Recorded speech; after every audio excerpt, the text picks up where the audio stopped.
Okay, hi, I'm Jamie Court. I'm president of Consumer Watchdog, and Lisa Tucker is with us, who is the author of this survey and consumer advocate here. We're here today because recycling in California is in crisis, and we have identified today a big part of the problem for consumers. It was just Earth Day, and on Earth Day we found that the biggest grocery stores and drugstores and convenience stores are bad neighbors. These stores are supposed to be taking back recycling, cans, bottles, and giving consumers deposits. Over the last few years, 40% of the recycling centers have closed, and grocery stores are supposed to be the last resort for recycling in this state. Unfortunately, what consumers are finding is a big sign that says recycling rejected.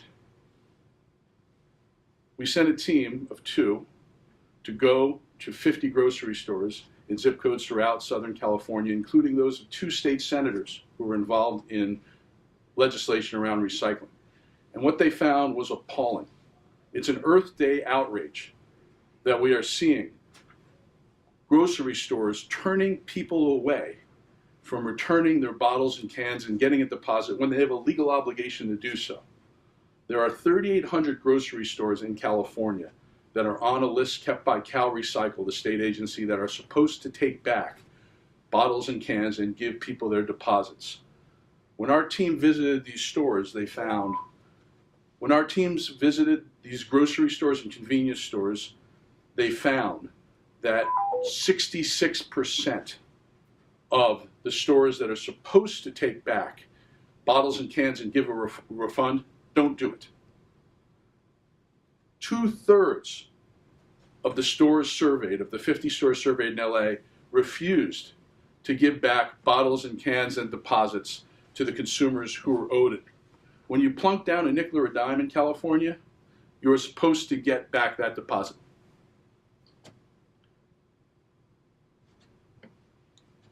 So this is a crisis, and it's a crisis that's unfortunately getting worse.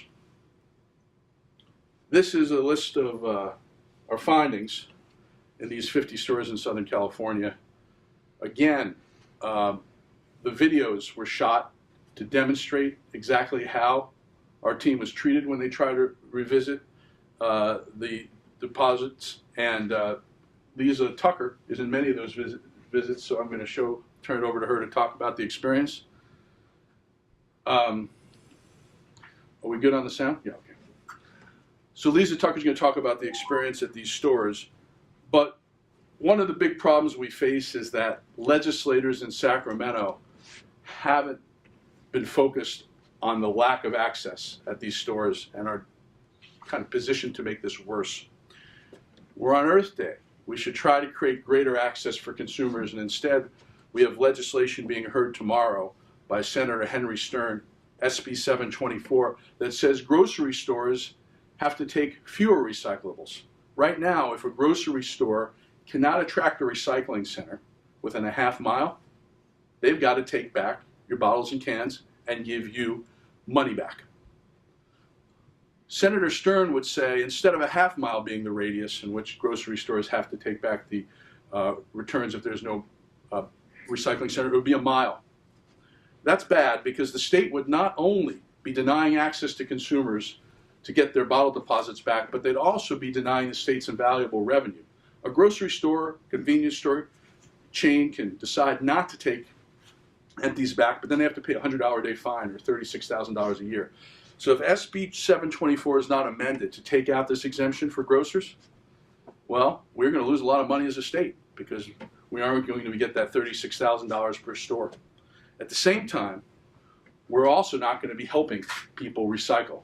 And on Earth Day, we're looking at a redemption rate right now that is somewhere just above 50%. People are not finding the way to get their recyclables exchanged. The official redemption rate in California is 75%, but that counts about 10%, which is curbside, where you don't get your money back. So that goes down to 65%. And in a report that we issued last month, we found that the true value of the deposits in the state that consumers are getting are a little bit more than half, about 50 cents on every nickel, 50% of every nickel, or 50 cents on every dollar. That money's going to a recycling fund. It's sitting in a bank account. There's $360 million that the state's holding in reserve funds because consumers aren't getting their nickels and dimes. That should go to help the recycling centers. That should also go to enforcing the law and requiring grocery stores to do a better job. Grocery stores should be required to take back empties as long as they're big enough, as long as they're over 2 million or maybe more in revenue. So consumers can return their cans and bottles at the places where they actually pay for them. It'd be a lot more convenient than going under a freeway underpass or to some scrapyard or to a recycling center. And as the recycling centers are closed, we need to keep this infrastructure. The governor needs to engage. We need a big fix for this program, and we shouldn't make it worse. Senator Stern's bill makes it worse. And Senator Stern, by the way, was one of the targets this investigation in that we went to his district, and I'm going to let Lisa Tucker talk about, starting with the signs that are supposed to be up, what we found both in his district and in other districts. And then we're going to play a video of a couple of the encounters before we take some questions. But right now, what we need is Senator Allen, who is the chair of the Environmental Quality Committee, that's going to hear Senator Stern's SB 724 tomorrow, to stand up for his community, where recycling isn't happening the way it should, and ask Senator Stern to take a stand and make it more available for consumers to be able to get their bottles and cans recycled. That helps the earth, it helps the consumer. We need both to happen, and we need Sacramento to stand up to do it. So Lisa Tucker is the head of this project, and she has literally, along with Petra in the back, visited 50 stores around California. And let her talk a little, starting with the signs, about her work. Yeah. Okay, so we targeted, I'm Lisa Tucker, consumer advocate here, and we targeted 50 stores randomly in zip codes ranging all the way from Pasadena to Pacific Palisades. We also tried to include stores that were in the districts of both Senator Henry Stern and Senator Ben Allen, who chairs the Senate Environmental Quality Committee, and so he's a major player. And what we found, I mean, if you look, stores are supposed to have a sign up front, and it's supposed to either direct you to the next over recycling center, or it's supposed to tell you that bottles and cans will be redeemed in the store at the open cash registers, or will be redeemed at a specific location on the premises. And so we made note of that as we went around. And so overall, only 30% of the stores that we sampled posted recycling signs at all. And so this graph is basically of that result. And out of all of those, 2/3 of the stores that refused to refund deposits had no signs at all. They just didn't have a sign. You walked in, you tried to redeem, and they rejected you. The other third that had signs said no anyway, despite the sign. They didn't care about the signs. So our experience was we tried to rate all of our access based on whether it was easy, whether you walked in a store and everybody knew what they were doing and you asked and the cashier immediately made it happen that you got your refund, to difficult access, which was situations where we found most of the time clerks were completely clueless, and often their managers were too, and so we had to walk in and prompt and say, look, you're supposed to do this. Oh, you have a sign over there, and so on. We'll show you some examples. Some brushed us off. Some smaller, gas station service, convenience stores and so on.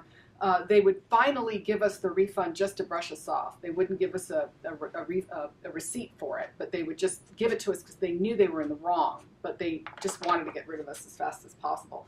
And then, of course, there were those that actually just said no, despite the signs. So that was the experience, and I can show you a couple of examples. That's the list, by the way. Okay. Once you show, that's the list. So this is the list. So these were all of the centers that we surveyed. All of the ones here in Calabasas were actually stores that were in Senator Stern's district. And the interesting thing about this was we went to 7 or 8. I'd have to count them. Only one provided access. The rest rejected it completely, which we found really interesting. And same thing in with Ben Allen. His code is 90038. And we found the same kind of a situation there. It's kind of mid-city, sort of this area. We found a lot of stores that were not willing, and in fact, we have tape of 2 Rite Aids, one in each of their districts, and we can show you what that looks like. And the videos are linked on this press release on our website, Consumer Watchdog. If you click on the audit, you will be able to see the videos for all the stores that videos were able to be taken. So Can I ask something? Let's play the video first, and then we'll be done in a minute. You don't need to play it. If Well, you're going to give us that, you don't need to play it. I mean, it's just... Well, there are people on the phone actually who are listening, Okay. and there's also a video link, so people watching.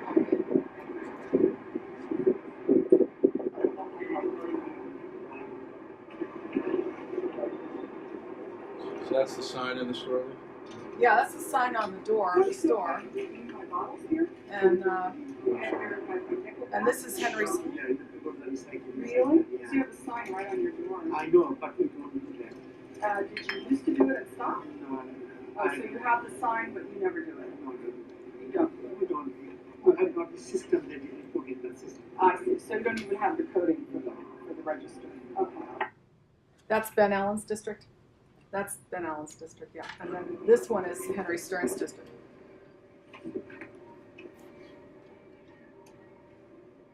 Hi. Hello. I want to know if I can redeem these bottles here. No, ma'am. No? No. I can't get the nickel back for each one of these? I've never done it and never seen it done. You have a manager? Well, I am the You are? system. Oh, good. Okay, that's interesting. All right, you see that sign right there? Right. It says I can resolve. It is monthly customer service. Look like that, right? Yeah, let's find out. I saw you guys taking pictures of it. Yeah, we're doing an experiment. We're going around to stores that have the signs to see if actually it's possible. You want to recycle your bottles? I wanted to get the deposit back. We don't do here. You don't? No, just you have to go to places they give you money back for the recycling. Okay, well then you might want to take that sign down. I don't know exactly what that sign said, It but says you are required to redeem all CRV beverage containers. we don't do it in the store. Yeah. Okay, well then, yeah, I don't know. Here's a bottle. Yeah, so this has a CRV as a installation, California redemption value of 5 cents. It's on the bottle, and you're supposed to give me the 5 cents per bottle back, according to the state law.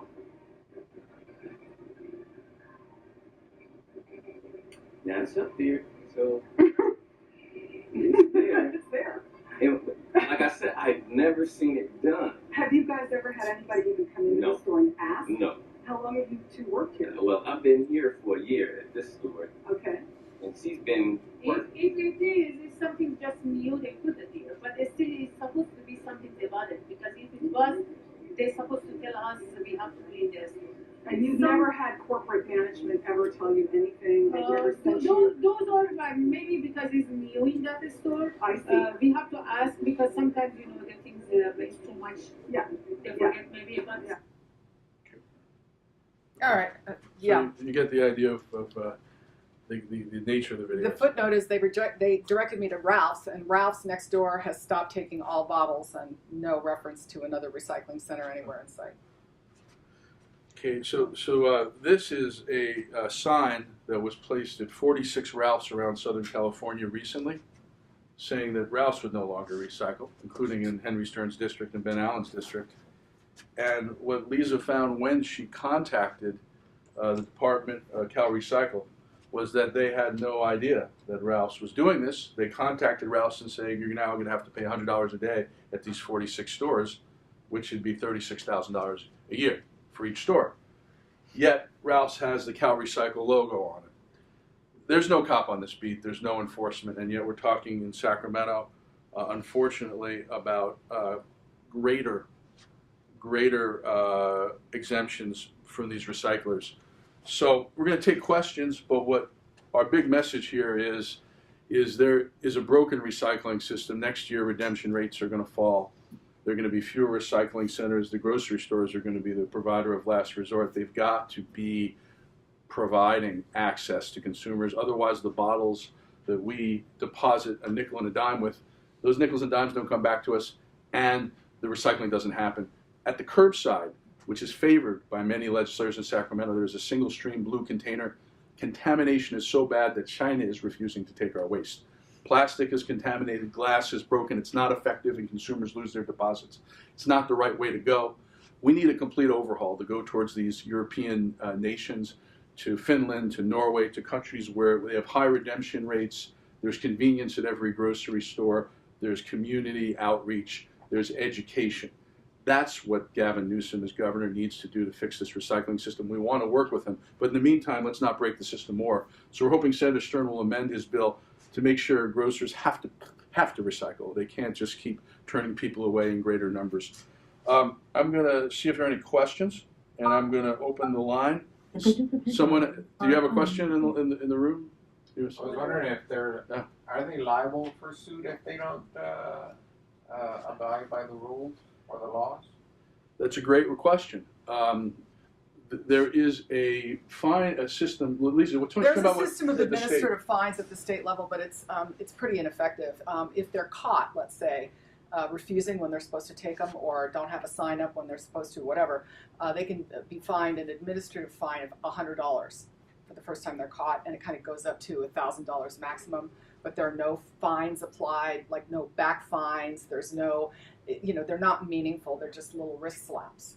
And so, there could be a better system of fining, and there could be much better enforcement at Cal Recycle, but it doesn't seem to be doing the job. In fact, that's what we've asked Senator Stern to do with his bill. We've asked Senator Stern to amend his bill not only to take out the grocer exemptions, but to get mandatory fines, mandatory audits, and make the fines big enough that people know. The other problem is that if you go to Cal Recycle's website and put a zip code in where you want to recycle, you will get a recycling center. But if there's no recycling center, you won't get one of the 3,800 grocery stores that are supposed to take back your bottles and cans. And we think that needs to change. And that's something Cal Recycle can change on its own without a change in law, we believe. So we urge them to do it. We urge the governor to do that. We urge the governor to get aggressive and trying to make recycling work in a state where it was founded in 1986. Besides losing money, your 5 cents on it, is the most dangerous thing the fact that this might end up being just trash instead of being recycled? Yes, I mean, essentially that's the problem, is it ends up being landfilled. The contamination rates, as Jamie mentioned, are so high when you just give it to the trash company or to one of the companies that puts out the blue bins, that it's just ending up in the landfill a lot. And that doesn't make any sense at all. It's much cleaner to give it to these recycling centers or to take it back to the store. It's more likely that you've rinsed it out, you've washed it, you're handing them back something that they can recycle. And they won't accept it if it's not recyclable. If it's right. So, are there any questions on the line, on the conference call line? If someone wants to speak up, we don't just say your name and ask a question. No? Anyone in the room have a question? Yep. My report is calling to because somebody speaks Spanish. Afterwards, yeah. Anyway, okay, well, thank you all for listening in. Our report is on the line at consumerwatchdog.org. You can click through any of the stores in any of the zip codes and see the results, and in the vast majority of them there are videos where they did not violate someone's privacy. We have taken those videos. So, thank you all for coming.